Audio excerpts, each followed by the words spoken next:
y'all. Welcome back to the Levrage Podcast, powered by the Next 400 Bound, where we are connecting Black excellence across continents and generations.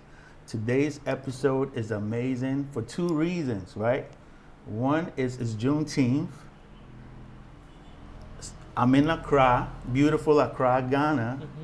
And the second thing is I'm here with an amazing woman, a media personality, an award-winning host, and so many, many more. So welcome to the show, Ivy.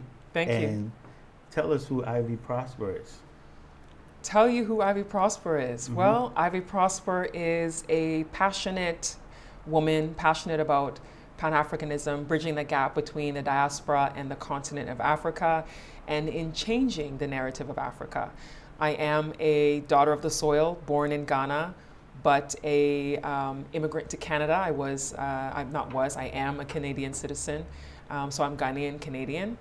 And I am a person who just feels that it's important for us to work together in changing the narrative of Africa.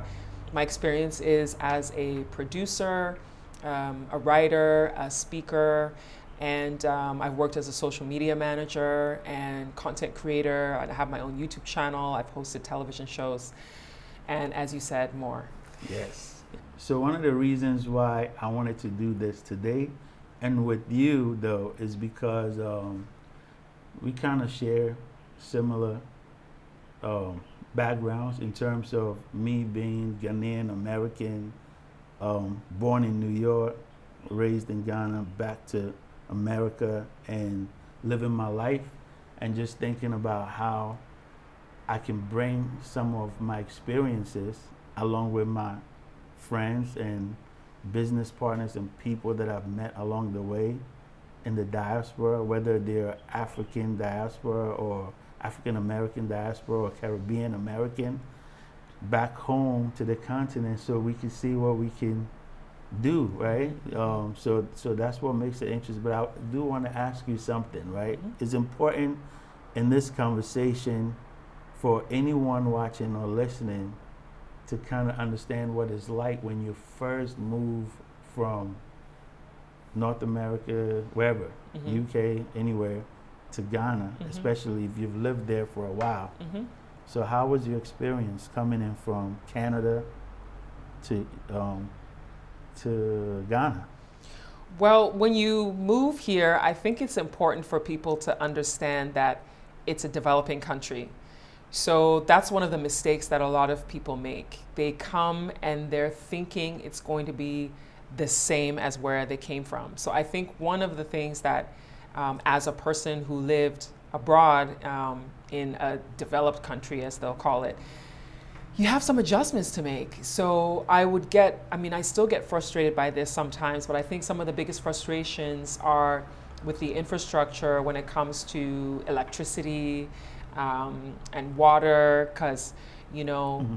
where I live, sometimes they turn the water off. So sometimes you might not have water for a day or 2 days, and it's even been up to 3 days, sometimes not having any flowing water. Mm-hmm. So you have to get into these habits of knowing how to handle when those situations happen. So things like storing extra water, or if you buy a poly tank and then you have water to draw from when Ghana water is not working, electricity. If you have the budget, buying a generator and paying for the gas that goes in the generator. Or if you have it, you can get solar power, which can be quite expensive for installations, but in the long run would be less expensive. Or you just deal with it. When it goes off, you're like, it's off. So now I just have to deal with it and find my way to manage myself as far as like maybe going somewhere that has power to go and charge up your devices or whatever it may be. So for me, those were some of the challenges that I had difficulty with was, you want to do something and now your power's out. Everything is dying. You don't know how long your power's going to be out. And then cultural adjustments. I mean, I know that I'm Ghanaian and my parents talked about things, as far as culture and everything, but you're used to life abroad. You're used to a certain way that things are being done. And for example, I'm left-handed. And in Ghana, people take offense when you use your left hand to hand them money. Some people take offense if you use your left hand to even just do some Gestures, certain things. yeah. Or there was an incident where I went to buy fruit from a lady at a fruit stand, and I picked up the mango with my left hand, and the way she lost it, she was so upset. So some people take it really, really seriously. You hear people saying sorry for left if they're handing you something with their left hand, like if their right hand is dirty or something, and then they'll be like, sorry for left. You know, I started writing with my left, and I was pretty much forced to switch.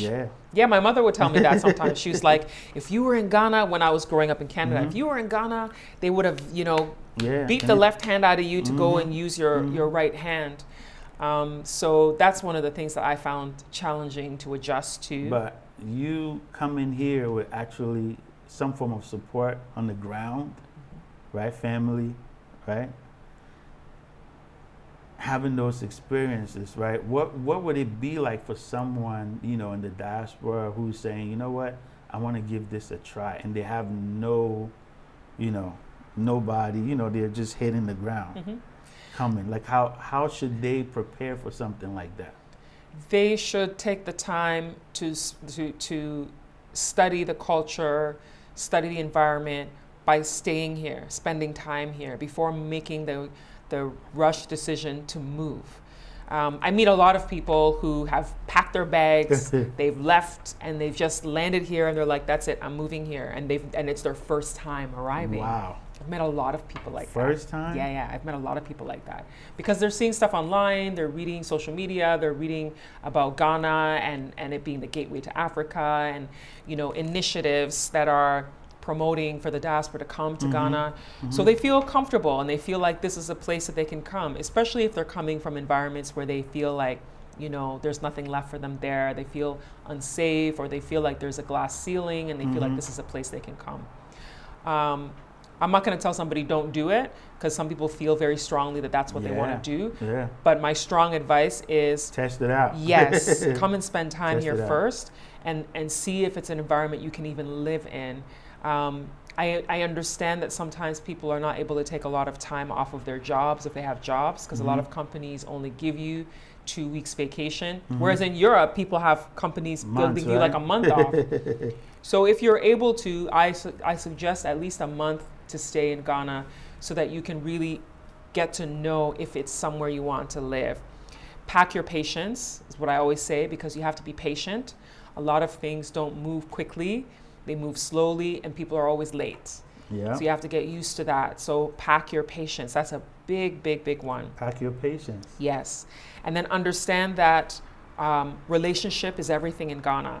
So when you're a new person moving to Ghana, you have no ties, no family, no school connections, because in Ghana they take school connections so seriously. The whole schoolmate, that's my schoolmate, that's my schoolmate. Even someone they were like in elementary school with, which they call primary school. They will have this connection with the person just because they went to the same school. You could be looking for a business opportunity, a job, something, and they'll be like, oh, that person went to my school. And then they'll connect you just because you went to the same school. Yeah. But if you don't have that, building relationship and building a network is so key and critical to making it in Ghana. So when you don't have any connections, how do you do that? Right. Make sure to look out for networking events that are happening. That's what I did when I came. I mean, yes, I had family here, but I also had to make sure to build my own network. I can't expect them to be building a network for me in the type of work that I want to do. Because you might come here and the work you want to do, you don't have any family members who even do that kind of work. Right. So now you're starting from scratch. Right.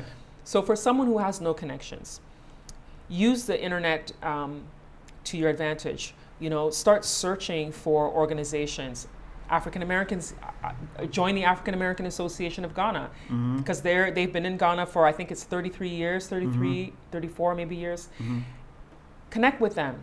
They can help you with integrating into the system. Yeah. They can connect you with who you should talk to when it comes to different types of industries that you're interested in.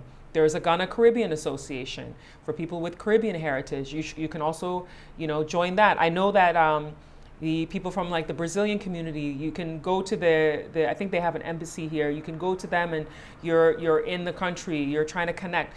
Google and look for the organizations that are related to or connected to the country you're coming from that can help you with meeting people. They can put you on a list for when they're having events, give you a chance to network. And then if you're interested in certain industries, search for when events are happening. Like let's say you're in mining. There was recently a mining conference that happened. I can't remember if it was at Kempinski or Movenpick, one of the two hotels. You can look into your industry, what events are happening around your industry. Then you go and you network, you meet people, introduce yourself. And then that's how you start to build your network, build your community of people. There are expat groups on Facebook that people can join to get information.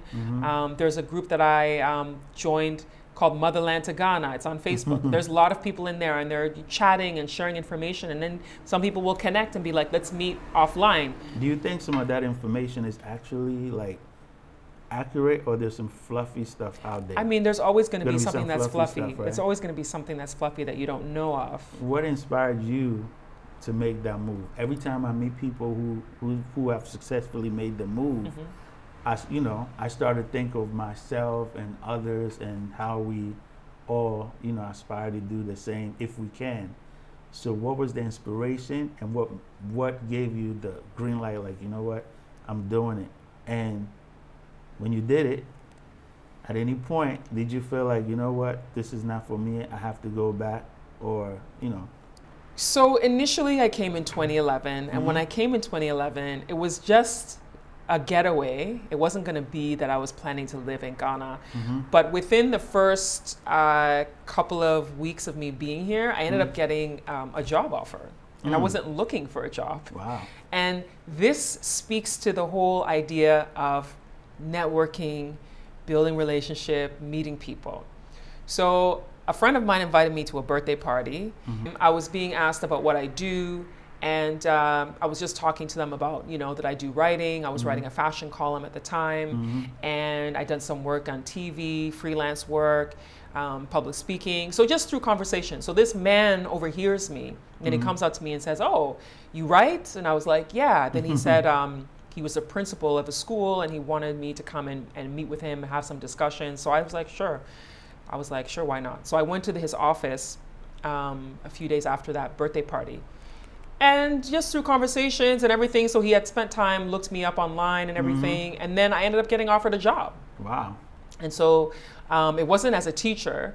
I just want to make sure that's clear, because you can't just get hired as a teacher right. when you're not you've trained in teaching and stuff like that here in Ghana. What they did was they hired me to be the head of a writing center. It was an after-school club called the Writers Corner. I think it was called the Writers Corner. And the writing center. So I was head of that. It was an after-school club. They all had to join some kind of creative arts after school. And so there was writing, there was drama, theater, there was music, there was graphic design. So I was in charge of the writing. Wow. And so I was like, oh, I got a job, and I wasn't even looking for one. Wow. And it was part-time. So I was doing that, I think it was like 3 days a week, 2 to 3 days a week. And after a while, I continued networking. So wait, you were doing this while visiting? Yes. How long were you planning to stay? It was just going to be for a few months. Oh, okay. You had an extended stay. Yeah, it was going to be a few months visit. Okay.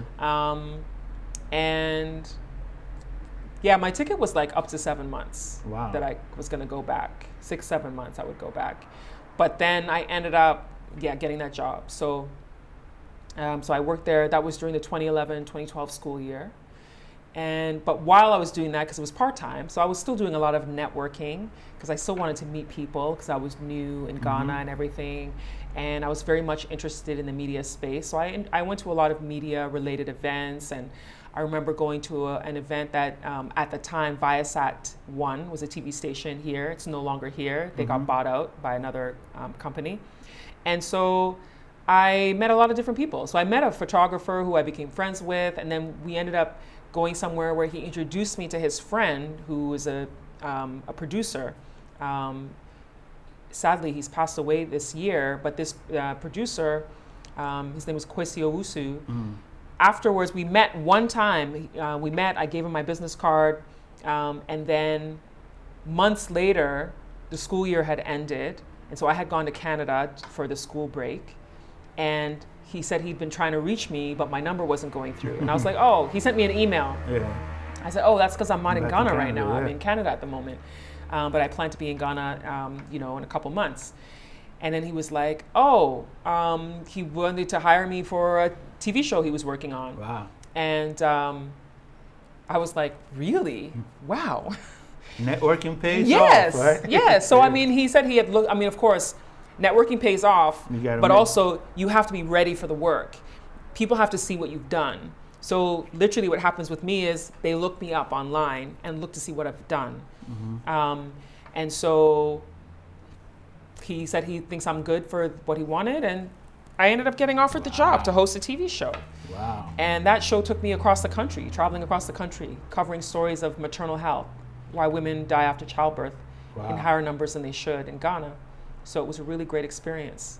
That's a whole different conversation right there. Yes, it is. It sounds very deep. Yes. Wow. Yeah. Question. You mentioned something about education. Mm-hmm.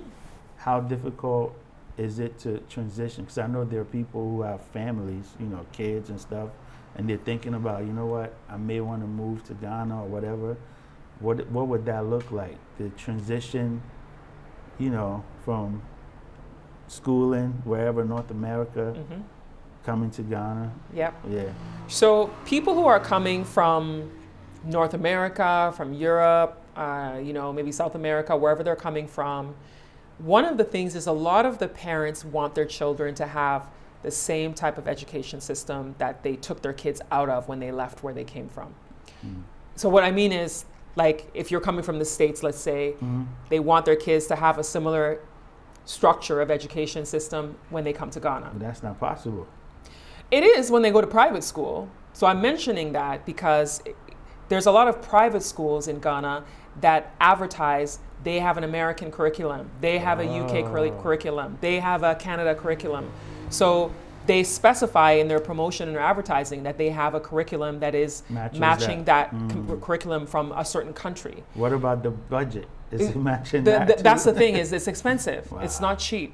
So I often tell people who are coming here with children, if you're planning to come with your kids and you want education system that is matching that from where you came from, it's going to be expensive.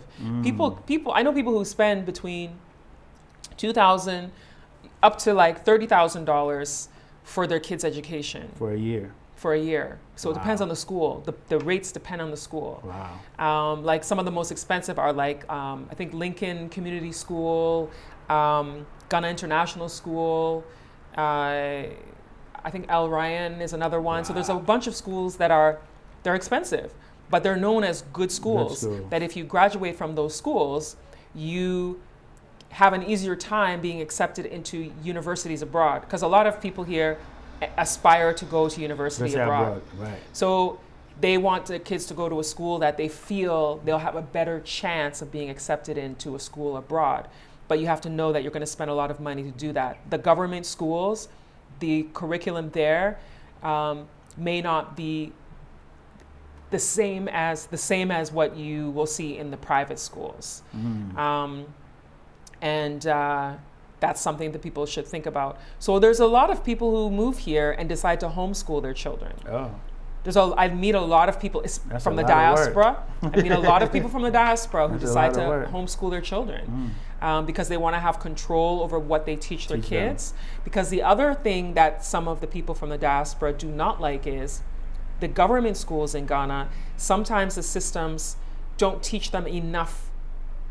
A lot of the time, not sometimes, a lot of the times the systems don't teach them enough about their own African history, Black African history. So a lot of people come from the diaspora, they're like, we want our kids to know about Africa, about being in Ghana. Why is the school system skimming over some of this history? And some of the history, the way it's taught from a British viewpoint, a British lens. So then it's almost making some of the negative things that happen look like, oh, it wasn't so bad. Yeah. So but these people want to have the control to make sure their kids know the full depth of the truth, the full depth of everything. So some people choose to homeschool their kids. So those are the things you need to consider. I think that's especially with Ghana, putting out there and making all these initiatives about diaspora coming back home and doing stuff. They definitely need to get some of this stuff in the educational system, because I think that's very important. Very important. Very important. Yeah. Because I find it interesting that even here in Ghana, right, you actually meet people who have no idea what the slave trade, like they kind of know, but they don't know the details. They don't really know much about it, because they don't learn it much. Yeah. So you said you went to school here. Yeah. So you would know. I know I know how it is. Yeah. But I'm saying it's interesting that when you talk to people, even in this day and age with social media, yes, internet, and people still, or maybe they're not interested because of whatever reason, right? I wanted to ask you this. So you got the job, I'm taking it back a second, and you're moving around, you're on TV, are you making enough money to live, to sustain? That particular job, the TV show, I was making good money. Okay. It was funded by a foreign entity. Okay. So I was making good money on that show. Can that happen? Let's say somebody wants to move here, say they're a nurse, and they say they want to move to Ghana and get into nursing. Would they find a job? Would they make money? I don't advise people move to Ghana to look for a job. Okay. Because the salaries here are not going to be the same as what you had when you were living abroad. So you got to be an entrepreneur. Being an entrepreneur, or if you are looking for a job, look for work working with one of the embassies, because the embassies will typically pay you in your foreign currency. Also, multinational companies. So, for example, I've known people who work at multinational companies, companies that will have an office all over the world. Right. And so get recruited before you move here, because if you are recruited before you move here, the likelihood of you being paid a higher salary in your foreign currency is higher, and the likelihood of them also supporting by helping with things like renting a place for you to live or having a car for you to use is higher when you're recruited from abroad. So for instance, I know of people who lived in the US, were recruited by companies here who have multinational offices. So maybe you are reaching out through LinkedIn looking for who's in certain industries, and that you're considering that you want to get into the African markets or whatever it may be. And then in that case, they're trying to get you to come, and they have to give you an incentive to come. So if they're trying to give you an incentive to come, they have to pay you more money. So then that's what ends up happening. So I usually say, if you're looking for a job, it should be with a multinational company, and you should be abroad while you're trying to get the work. Because if you're already here, they're going to pay you as a local person. Which, I mean, it's an unfortunate situation, but that's what they do. Unfortunate for the locals, I mean, but that's what happens. Wow. Or looking for work with like the embassies, as I said, the embassies and the nonprofit organizations that are usually foreign entities that you can negotiate getting higher salaries with. But if you're coming here looking for a regular job, it's not gonna, unless you're willing to get paid less. Yeah, unless you're willing to get paid less. Wow. Okay. What about that's the case? If you have an entrepreneurial mindset, are there real opportunities? Because I feel like looking from outside in, right? A lot of people think about just a couple of things, right? I want to invest in real estate. That's the biggest thing, or land, But outside of that, are there real opportunities for an individual? I'm not talking about, companies, right? Companies with capital, huge amounts of money can come into Ghana and do all kinds of stuff. Yes, but they could. as an individual, I'm coming to Ghana and I want to get into some business. I know how to work money, Are there other opportunities outside of like real estate? Okay, people say agriculture, but what does that mean? Like, from your experience. So this is also why I tell people to spend time here before they make the move. Because when you spend time here, you get to learn what opportunities are here based on your experience. Because you can see, or you can look around and be like, oh, this isn't here. Oh, this is not efficient. Oh, I could do this. Oh, I could do that. Because there could be things out there that I don't even see that someone else comes and they see it as an opportunity. Being an entrepreneur is all about that, seeing what opportunities exist and also understanding that things do not happen overnight. Thank you. That's the first thing people need to understand. Things do not happen overnight. Even in that place, that country you're coming from, things didn't happen there overnight. Nowhere on the planet. Yeah, things didn't happen overnight.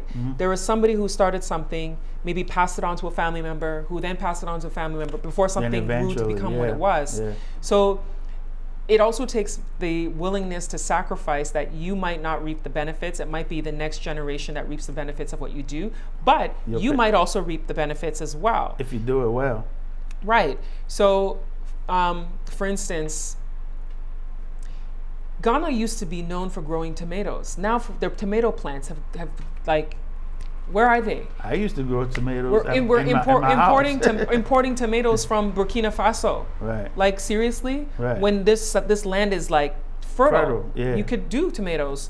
The challenge with agriculture is it can be capital intensive in the beginning, getting the equipment to do everything to get started. But it's something that if you invest in, you could scale it up and it could become successful. I know a man who left his job in banking, and this is not a man who came from abroad.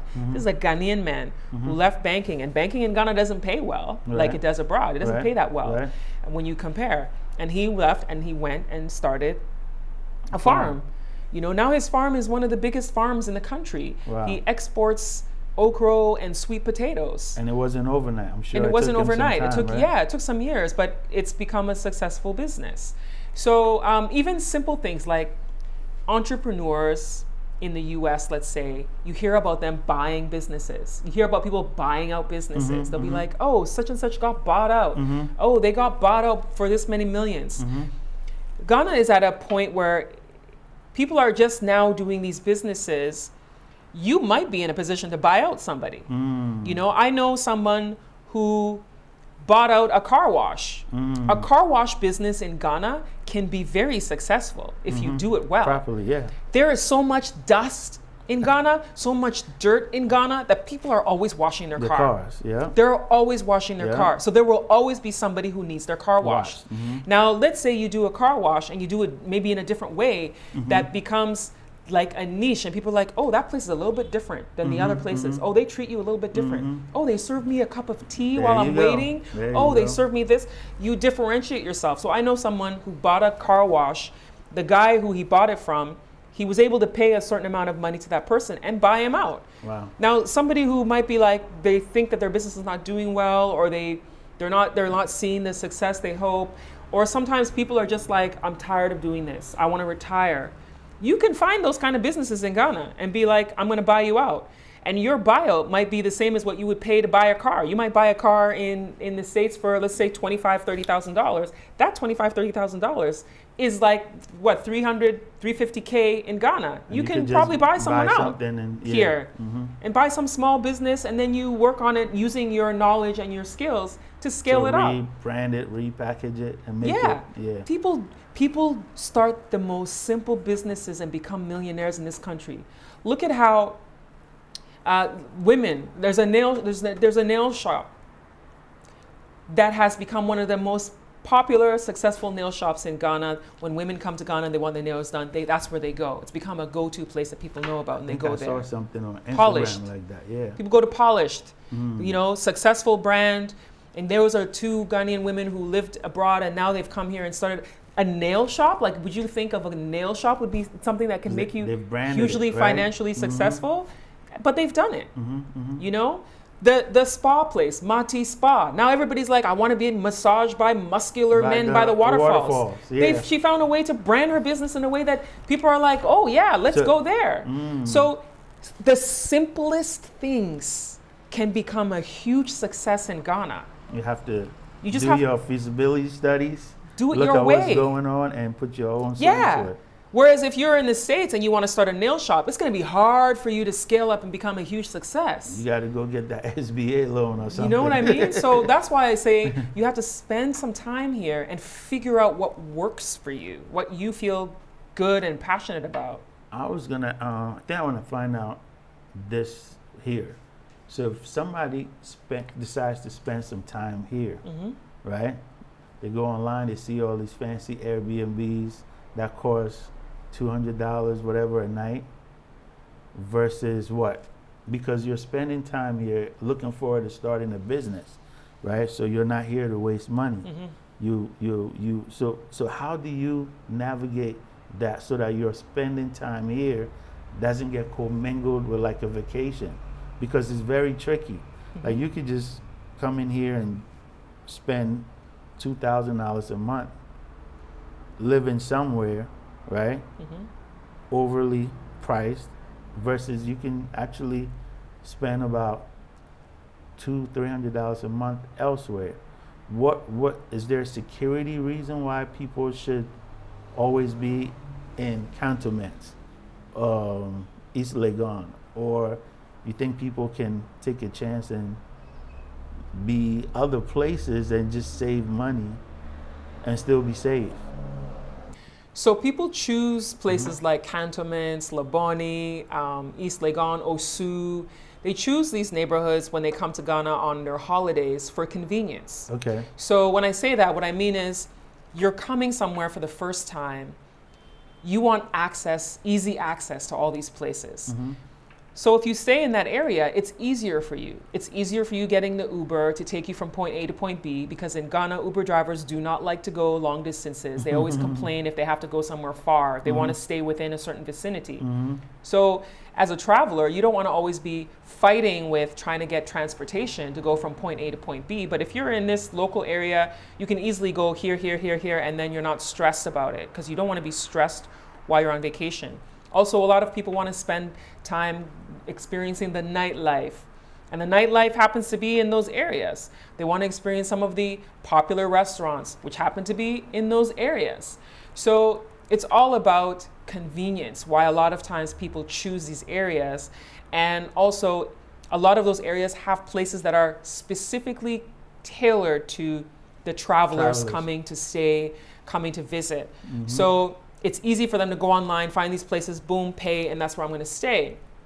But if you have intentions of staying here for a longer period of time where you don't feel like, because that's the other thing is your time crunch. If you're only here for less than 2 weeks, you don't want to spend a lot of your time figuring out your transportation, going here, going there. Right, you want to make it convenient. Yes, well, but if you have more time, you're not so worried that, oh, I've spent half my day just trying to get to somewhere, half my day just trying to go here. I guess my thing is, if you came down to kind of really, really study the environment and be in the community, really know how things work, wouldn't it be better to be in the community outside of those areas to kind of? Well, yeah, you can be outside of those areas, but you can also be intentional about going to other areas to explore. Oh, okay, I got you. You know, because I was very intentional when I came in 2011.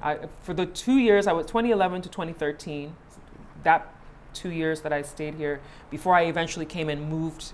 I finally moved 2016. So that 2 years, 2011 to 2013, I used to take the trotro to learn. You used to take? I took the trotro. Wait, trotro is? Oh yeah, for people who don't know. Yeah. To explain it. The trotro is the van that they pack in like 16 people that you see as the major transportation in Ghana that people take around. Possibly with an exhaust pipe hanging. Yeah, and they're not comfortable. They're hot and sweaty. They don't have air conditioning. They shouldn't even be on the road, half of them. And if you're in New York, it's kind of like the dollar van. I think in New York they have the dollar van, but the dollar van is going to be definitely more comfortable. Has AC. Yeah, it's going to be more comfortable than this. But I took those, and I would take them even just to go somewhere, just to see another part of town, just to see where things were. And when you take the trotro, that's where you actually learn a lot more about the people. That's one of the places you learn a lot about the people. That place, and in the market and at chop bars, the local chop bars, not the fancy restaurant with the curated menu and the Instagrammable, decor. QR codes. But the places where it's like plastic chairs and a plastic table, and you sit down and there's just people sitting there. There's a small TV somewhere where they're watching their football match, AKA soccer. Yeah. And that is where you actually learn about the people. Because that's the people important. who live here. That's important. And if you can understand, I mean, I understand Tree, so it made it a little bit easier for me to understand the people. But a lot of people speak English, so you'll learn a lot more about the people when you place yourself in these environments, and try to be less dressed up, be a little bit more casual when you go in these environments. Yeah, trying to blend in. You can learn a lot more about the people and what their needs are, what they're looking for when you are in these kinds of environments, when you're thinking about business, I mean. And just really be a people watcher. Be a people watcher to study the people when you're trying to figure out living in the country and interacting with people, going to the shop to buy something, going to the market to buy stuff. Those are the ways. Yeah, those are the ways that you'll see if you think you can actually. And you have to bargain. Do this. You got to bargain for everything, right? Whatever price when they you're in the tell markets, you yeah. is not the price, right? Not always. Sometimes Not it is. Not always. A tip for someone who's trying to figure out. So what I used to do was I would walk up to somebody selling something and I would just stand there and someone else would come up and I would wait for that person to talk. And then I'll hear the woman tell them the price. Then I'm like, okay, that's the price. That's the price. Oh. Because if I open my mouth first They're gonna and know, they hear my accent, they know they have to give you your price. Yeah. Oh. So I'm like, okay, that's Did it. you do good in bargaining with them? Yeah. Oh, yes. And let's shift a little bit. With you being a woman and operating and doing all this stuff that you're doing in Ghana, did you face any challenges just being a woman? Because I have friends who are here that try to do stuff, and sometimes in conversation they'll tell me, oh, when I'm talking to these people, they're like, you small girl, Yeah. So the patriarchy thing is something that, the men thing, the men in power thing is something that women do deal with, especially when they move here and they're not used to this different dynamic where it's like the man feels like he knows more because he's a man and knows more than you as a woman. Right. So learning to navigate those spaces is it can be a challenge when you come from an environment where it's like the equal rights and women empowerment is a strong thing. I think that as a woman, if you're doing business, you really have to know your stuff. Carry yourself as somebody who's knowledgeable, and you listen to what they say, and then you share what you have to say. Because sometimes people just want to feel like they're important, so you have to allow them just to speak, and then you speak. So it's just learning to navigate. Did you have a lot of challenges there, or you were able to figure out how to navigate that very quickly? So with me, I think, and this is something that I think is an advantage of mine, because statistically speaking, people respect tall people naturally. And I feel like my height some men have told me, I don't feel this way, but men have told me that they feel like my height is intimidating. So I feel like with my height, it makes it easier for me to navigate these spaces when I'm talking to men, because they look like, oh, this tall woman, she must be authoritative or something. And also, once I started telling people my age, I feel like that now there's a little bit more respect to it because I'm older than they think I am. I noticed the shift because in Ghana there's a whole thing about elders. Who's older and yeah. So I think once they realized my age, suddenly it was like, oh, we didn't know you were that old. We thought you were a small girl. Yeah. So I understand your female friends might have some challenges when they talk about that, but yeah, it happens. So sometimes I hear of women who send one of their male friends to go and talk to somebody about something because the guy isn't taking them seriously. Unfortunately, it's something that still happens. Wow. Interesting. So, what are your thoughts on connecting Black people all over the globe with Africa, the reconnection, the bridge building? What are your general thoughts about it? Because I know you've spent some time with, year of return, stuff like that, gap bridging while you've been in Ghana. What is your take on that, and what would you like to see happen? Like, what are some of the things that you think Ghana can do better, or all of us can do better, because we live in United States and we're out there saying, hey, we're welcoming you to come back home, but we do want to come back home and do things so that we can create opportunities for the locals to make some money, earn a living, so that we can also have things here for others to be able to springboard off when they decide to move or come in and do stuff. They're not starting from scratch, because we got things going on the ground. That's my position when I think of these things. So I think that my work speaks for the fact that I believe in the global connection of people of African descent. The last number of years, I've been so focused on promoting, connecting the diaspora with the continent of Africa. I do believe that there is power in numbers, there's strength in us coming together. So yeah, I definitely think that that's important. I still promote people coming to Ghana and looking at opportunities, or other parts of Africa. It doesn't have to be Ghana, it could be another part of Africa. Of course.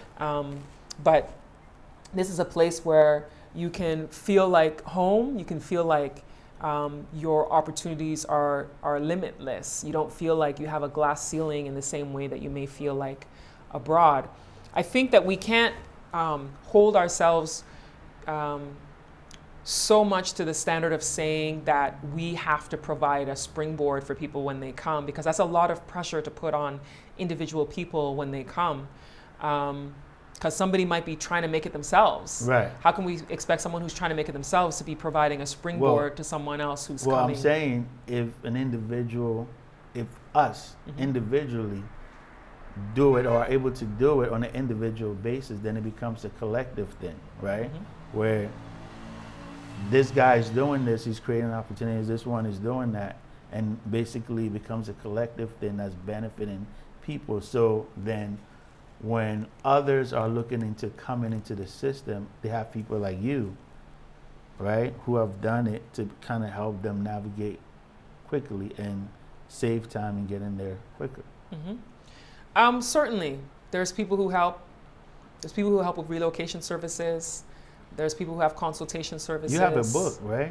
Yes, I have a book. What is it? What is the book? Your Essential Guide on Moving to Ghana. Your Essential Guide. Your Essential Guide on Moving to Ghana. There you go. It's available on Amazon. I believe it's also available on the Walmart website. Okay. So I wrote that book because I kept getting the same questions over and over again. There was a day when I was on my laptop and realized I was on there for 8 hours responding to people's questions, and I was like, this is work. Wow. People don't realize when they send messages, like I still get messages to this day in my DMs, and it's always the same questions people are asking. I know that person, it's their first time reaching out. They don't know that I may have gotten 100 people send me the same messages. Right. And sometimes people get offended when there are people who are doing consultation services, and it's like, it's work. People think of it as, I'm just asking you one question, but it's like, you're providing work. It's a job. For someone to be constantly responding to so many people over and over again. If I have work to do and I've put that work aside to now do this, it's taking away from my work. So then that's why people end up doing consultation services, because which is good. I mean, it's information, and it is information. But there's people online who are slamming people, saying you've just come to Africa to come and do consultation and you don't know what you're talking about, blah. But you know what? There are people who don't know what they're talking about and are charging for consultation services, the fluff. which is unfortunate. Right. There are people who do not have experience. People who they land in Ghana, they're here for like 2 weeks, they leave, then they're like, I'm an expert in Ghana. I know everything about Ghana. Send me a message and I'll charge you $300. And the person barely knows anything about the country, but yet they're charging people for a service. Where someone like myself with over a decade of experience, sometimes I have a hard time getting people to even book a consultation with me, because I'm like, I know what I'm talking about, but some of those people don't, and those other people are making money. Well, you heard it from the horse's mouth, like she definitely knows. This conversation has been very informative. Like I'm getting, because you're really breaking down some of these details for us, right? So I definitely encourage anybody watching this podcast to check out Ivy Prosper because she definitely has really good information and tips about navigating this place, you know, because Ghana is bigger than Accra. It is bigger than Accra, yes. There's a whole lot. There's a whole lot in this country if you're willing to move somewhere else. I understand a lot of people want to live in Accra because they want to be close to amenities that they're used to having, and Accra's the place that's the easiest to get some of those accessibilities. You know, even something like the internet. The internet is faster in Accra than it might be if you move to a smaller town outside of Greater Accra region. So it is something that people take into consideration. But you can go other places. Like I know someone right now who he's got a great business doing honey in I think he's in the Bono region or Bono East region. So yeah. Hey, Ivy, I got a question for you, right? If you were given $1 million to empower a project in Ghana today, what would you do with You didn't that? prepare me with this question. We've been having a great conversation. By the way, no question. I shouldn't have said that because he didn't give me any questions. Yes. This has been pure conversation. Sure. But this is one that I was like, man, I would have liked to know this ahead. If I was given $1 million, To empower a project in Ghana, what would Ivy do? Empower a project in Ghana. $1 million to empower a project. $1 million doesn't go very far. It really doesn't. That's why it's not to complete a project, but to empower a project. Empower a project. I would want to create something that teaches the next generation, Awesome. gives them some knowledge about a combination of media and tech. I would want to do that That's because great. our young people need to have more intense skills and knowledge in these areas in order for the country to be more prosperous. For the because future, it's the yeah. next generation that We have needs to it. keep up to that standard. It's the new standard, Yes. you know? All right, look, favorite Ghanaian dish? My favorite Ghanaian dish. Yes. Hey, you're asking me this question? Yeah. Do I have one favorite? That's the thing. I'm like, do I have one favorite? What would you like to eat today? You know, I love red. For people who are watching and don't know, red is beans with it's black-eyed beans. It's a black-eyed bean stew with fried plantain. For people who don't know, and then I love contomre, which is also called palava sauce. One of my favorites. Yes, that's one of my favorites too. I can eat that stew with nothing. I can just eat that stew By alone. itself, My right? mom, my aunt was making fun of me one time because I took some out of the fridge and heated it up, and Just all I eating wanted that. was the stew. So that usually with boiled plantain, ripe plantain, or with cocoa yam. And I also like wache. I'm like wache over jollof any day. That's me Jollof is too. overrated. That's wache. me too. Well, hey, Wache over jollof. watch it over any jollof day. for me, but you know, I get the jollof love. You know, the jollof love is out there. Beach or mountains? Beach. Yeah. Beach. Okay. Accra Beach. or Toronto? It's a good question. She had to think about that. Why one. is he doing this to me? Why is he doing this to me? Accra or Toronto? Why are you doing this to me? Why are you doing this to me? There's things I love about Toronto. And there's things I love about Accra. Things I wish about Toronto were in Accra.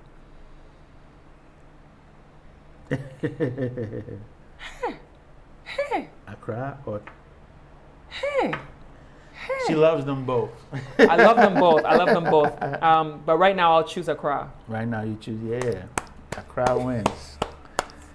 One word to describe Ghana today. One word to describe Ghana today. Only one word? One word to describe Ghana today. My head is going into two words. So I'm trying to think of one word.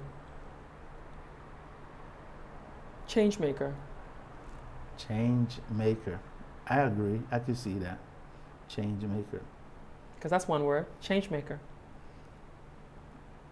What's next for you, and what kind of impact do you want to leave behind? What's next for me? Yeah. And what kind of impact do you want to leave behind? What's next for me is continuing to do what I'm doing. I am growing my YouTube channel where I continue to tell stories about Africa and the African diaspora. And I started a new YouTube channel separate from that one where I'm going to be talking more about women's lifestyle, beauty, health, midlife things that women experience. So, because I kind of want to go into that area as well because it's part of who I am. But when I throw that in my other channel, it doesn't get as much traction. Right. So it's a different audience. Right. So that's the other area that I'm leaning into as well. And I want to be remembered for being a person who changed the narrative of Africa. Wow. That the work I did had a lasting legacy, that people saw this continent differently because of the work that I do. Wow. Thank you, Ivy. Ivy Prosper, for coming through for me again. Thank you. Right here in Accra. This is symbolic because it's Juneteenth, right? Yeah, it happens to be Juneteenth today. It happens to be Juneteenth, so hopefully we get the chance to kick it again sometime soon. But until then, good luck with all your endeavors, you know. We'll be watching and supporting from wherever we are. Hey, thank you guys for tuning into this episode. You already know it's powered by Next 400. We're creating a legacy of wealth and community, and we'll see you next time. Take care.